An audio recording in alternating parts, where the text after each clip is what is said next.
Act 1, Scene 4. Forres, Duncan's palace. Is execution done on Cawdor? I spoke with one who saw him die. He did confess his treasons and implored your highness pardon.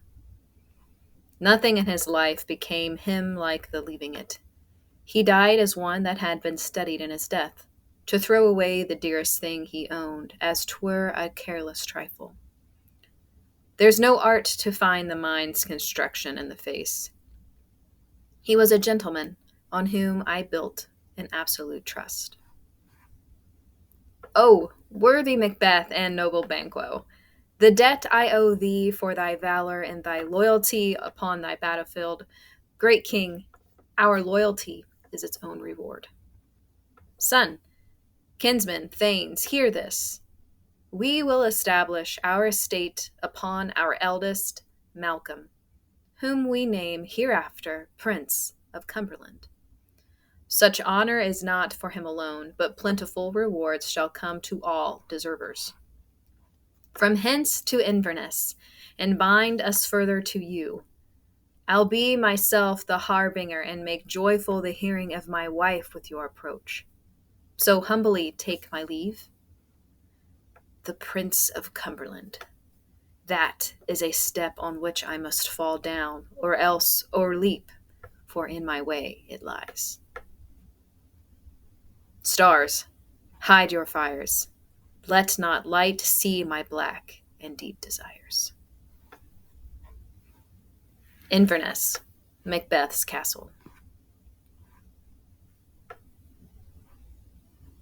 They let me in the day of success, and I have learned by the perfect report they have more in them than mortal knowledge.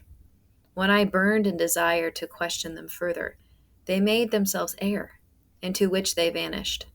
Whiles I stood wrapped in the wonder of it, there came missives from the king, who all hailed me, Thane of Cawdor, by which title before these weird sisters saluted me, and referred me to the coming on of time, with Hail, King thou shalt be. This have I thought good to deliver thee, my dearest partner of greatness, that thou mightst not lose the dues of rejoicing by being ignorant of what greatness is promised thee. Lay it to thy heart, and farewell. Macbeth. Glamis thou art, and Cawdor, and shalt be what thou art promised. Yet do I fear thy nature. It is too full of the milk of human kindness to catch the nearest way. Thou wouldst be great, art not without ambition, but without the illness should attend it. What thou wouldst highly, that wouldst thou holily. Wouldst not play false, and yet wouldst wrongly win.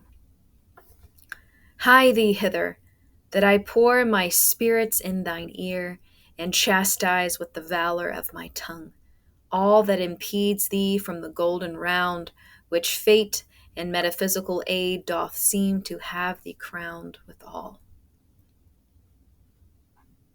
What tidings? The king comes here tonight. What, art thou mad? So please you, it is true. Macbeth rides here in haste. Give him tidings. He brings great news. The raven himself is hoarse that croaks the fatal entrance of Duncan under my battlements. Come, you spirits that tend on mortal thoughts, unsex me here and fill me from the crown to the toe, top full of direst cruelty. Make thick my blood, stop up the access and passage to remorse, that no compunctious visitings of nature shake my fell purpose. Come to my woman's breast and take my milk for gall, you murdering ministers. Come, thick night, and pall thee in the dimmest smoke of hell, that my keen knife see not the wound it makes, nor heaven peep through the blanket of the dark to cry, Hold, hold, Great Glamis, worthy Cawdor, greater than both, but the all hail hereafter. Thy letters have transported me beyond this ignorant present, and I feel now the future in the instant. My dearest love, Duncan, comes here tonight. And when goes hence?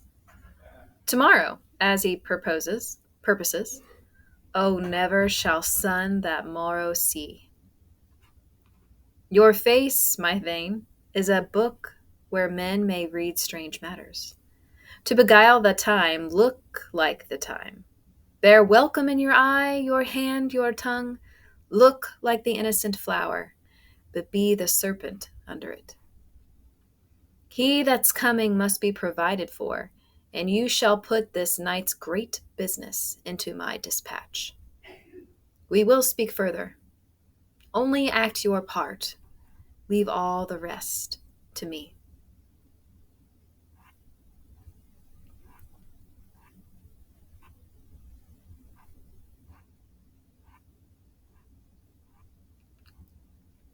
If it were done when it is done, then 'twere well if were done quickly.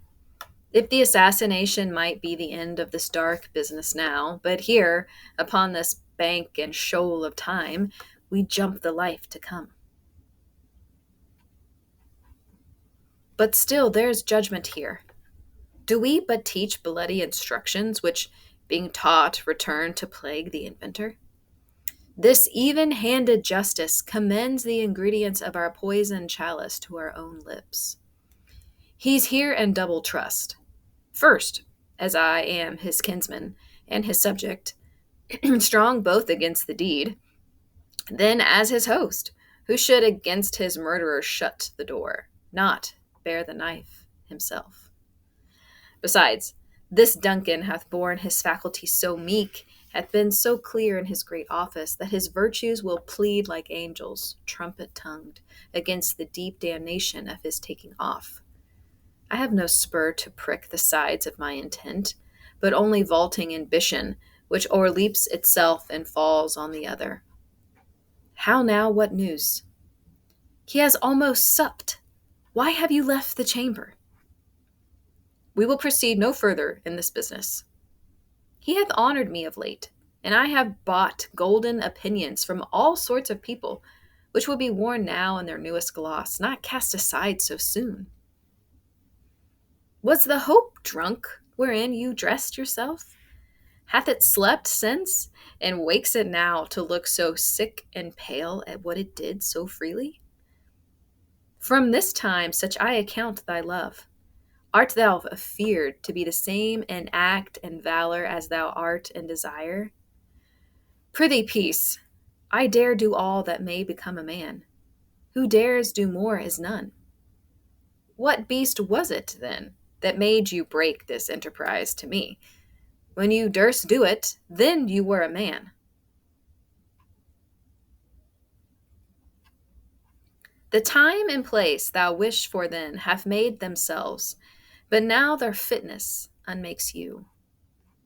I have given suck, and know how tender 'tis love the babe that milks me. I would, while it was smiling in my face, have plucked my nipple from his boneless gums and dashed the brains out, had I so sworn as you have done to this. And if we should fail, we fail. But screw your courage to the sticking place, and we'll not fail. When Duncan is asleep, I'll ply his guards with wine till memory and reason shall depart. What cannot you and I perform upon the unguarded Duncan? What not put upon his spongy officers, who shall bear the guilt of our great act? Bring forth men children only, for thy undaunted mettle should compose nothing but males. Will it not be received when we have marked his men with blood and used their very daggers that they have done it? Who dares receive it other, as we shall make our griefs and clamor roar upon his death? I am settled, and bend upon corporal agent to this terrible feat. Away, and mock the time with fairest show. False face must hide what the heart doth know.